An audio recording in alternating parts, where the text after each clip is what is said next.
안녕하세요. 오늘 우리가 함께 살펴볼 엣지 AI는요. 단순히 새로운 기술 하나가 나왔다. 뭐 이런 차원의 얘기가 아닙니다. 이건 마치 우리 세상의 신경망 자체가 완전히 재편되는 것과 같은 정말 거대한 변화거든요. 지금까지 모든 똑똑한 결정들은 저 멀리 있는 클라우드라는 구름 속에서 내려왔잖아요. 그런데 이제 그 지능이 우리 손안의 기기, 도로 위를 달리는 자동차, 바로 우리 곁으로 내려오고 있습니다. 자, 한번 상상해 보실까요? 여러분의 자동차가 갑자기 튀어나온 아이를 보고 브레이크를 밟을지 아니면 핸들을 꺾을지 이걸 0.01초 만에 스스로 결정하는 거예요.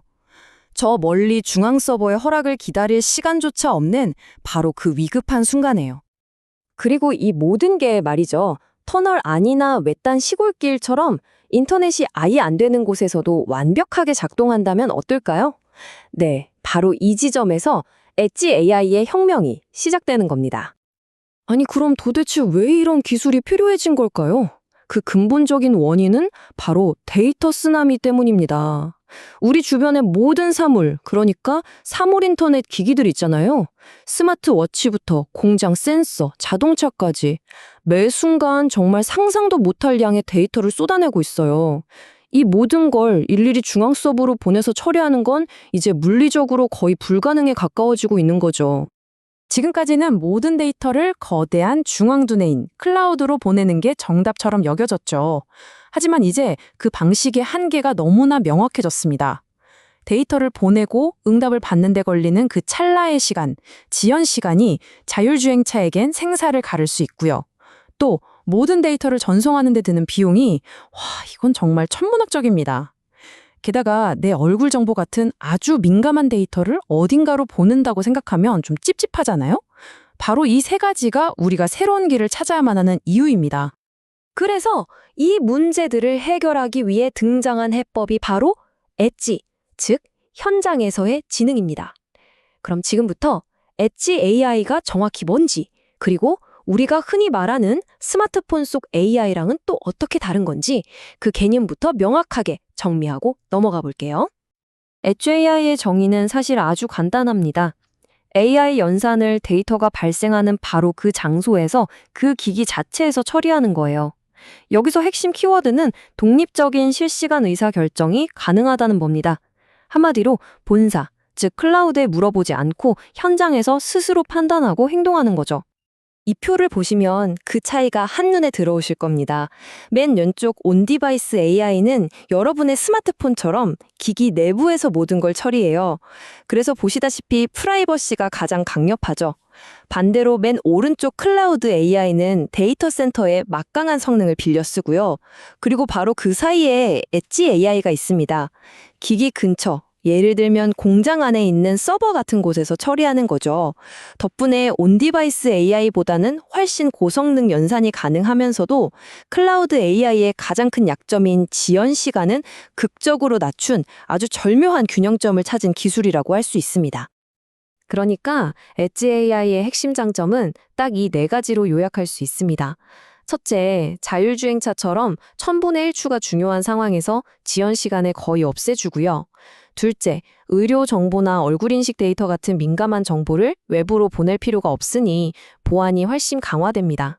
셋째, 모든 데이터를 클라우드로 보내지 않으니까 데이터 전송 비용이 극적으로 줄어들고, 넷째, 인터넷이 끊겨도 스스로 작동할 수 있다는 거. 정말 대단하죠? 자, 그럼 이런 생각이 드실 수 있어요. 엣지 AI가 이렇게 좋으면 이제 클라우드는 필요 없는 거 아니야? 이거야말로 가장 흔한 오해입니다. 정답은 오히려 그 정반대예요. 이 둘은 경쟁자가 아니라 앞으로 최고의 파트너가 될 겁니다. 이 오해를 바로잡는 게 정말 중요합니다. 이건 엣지냐 클라우드냐 하는 양자택일의 문제가 전혀 아니거든요. 오히려 이 둘이 어떻게 손을 잡고 각자 역할을 완벽하게 해내는지 그걸 이해하는 게 핵심입니다. 이 슬라이드가 그 관계를 아주 잘 보여주고 있죠. 엣지는 현장에서 실시간 추론이나 데이터 필터링처럼 빠른 판단이 필요한 일을 맡아요. 그리고 클라우드는 엣지에서 모아온 핵심 데이터들로 훨씬 더 거대하고 정교한 AI 모델을 학습시키고 분석하는 역할을 하는 거죠.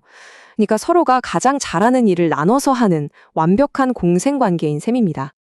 그렇다면 이 기술이 가져올 경제적인 파급력은 과연 어느 정도일까요? 이 숫자가 모든 걸 말해줍니다. 2034년까지 엣지 AI 시장은 무려 1,094억 달러, 우리 돈으로 환산하면 140조 원이 넘는 어마어마한 시장으로 성장할 거라고 합니다. 140조 원. 감이 잘 안 오시죠? 웬만한 국가의 1년 예산이랑 맞먹는 엄청난 규모입니다. 이 그래프를 보시면 그 성장이 시각적으로 확 와닿으실 거예요. 불과 10년 만에 시장이 거의 10배 가까이 폭발적으로 성장하는 게 보이시죠? 이건 그냥 단순한 트렌드가 아닙니다. 제조업의 공장 자동화부터 헬스케어, 스마트 시티까지 산업의 판 자체를 바꾸는 거대한 지각 변동의 시작인 거죠. 이렇게 엄청난 성장을 앞둔 기술이라니 궁금하지 않으세요? 도대체 이 기술 뒤에는 어떤 마법 같은 원리가 숨어 있는 걸까요? 지금부터 그 핵심 원리를 알기 쉽게 한번 파헤쳐 보겠습니다. 엣지 AI를 하나의 오케스트라에 비유해보면 쉬워요. 첫째, 각 악기를 연주하는 연주자처럼 특화된 두뇌, 즉 하드웨어가 필요하고요. 둘째, 이 수많은 연주자들을 지휘해서 하나의 멋진 하모니를 만들어낼 지휘자, 바로 소프트웨어가 필요합니다. 첫 번째, 하드웨어입니다. 예전에는 컴퓨터의 만능 제주꾼인 CPU를 썼지만 이제는 AI 계산만 전문으로 하는 AI 전용 두뇌, NPU, 즉 신경망 처리 장치를 씁니다. NPU는 인간의 뇌가 여러 정보를 동시에 처리하는 것처럼 병렬 연산에 특화돼 있거든요. 그래서 훨씬 적은 전력으로도 AI 작업을 압도적으로 빠르게 처리해버립니다. 이게 바로 작은 스마트폰에서도 강력한 AI가 돌아가는 비밀이죠. 다음은 소프트웨어, 바로 지휘자입니다. 스마트 공장 하나에 센서가 수천 개 있다고 한번 상상해 보세요. 이 모든 연주자들한테 일일이 새로운 악보, 즉 AI 모델을 나눠주고 연주를 시작시키고 또 문제가 생기면 관리하고, 이거 거의 불가능하겠죠? 바로 이 복잡한 관리를 자동화해주는 지휘자 역할의 소프트웨어가 바로 쿠버네티스 같은 오케스트레이션 플랫폼입니다. 수천 개의 기기를 마치 딱 하나처럼 관리하게 해주는 거죠.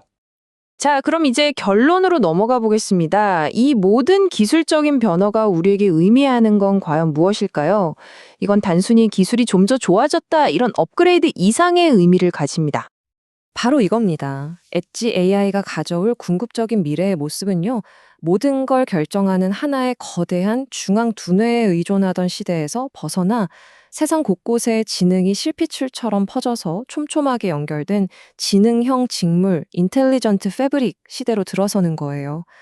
물리적인 세계와 디지털 세계가 경계 없이 하나로 융합되는 순간인 거죠. 그래서 이제 우리가 던져야 할 질문은 엣지를 쓸까, 클라우드를 쓸까가 아닙니다. 진짜 중요한 질문은 이 둘을 어떻게 조화롭게 엮어서 완전히 새로운 현실을 설계할 것인가. 바로 이것이 우리 앞에 놓인 핵심 과제입니다. 지능이 마치 공기처럼 우리 주변 어디에나 존재하는 시대에 우리는 과연 어떤 미래를 창조하게 될까요? 이 질문을 여러분께 남기면서 오늘 이야기 마치겠습니다. 들어주셔서 감사합니다.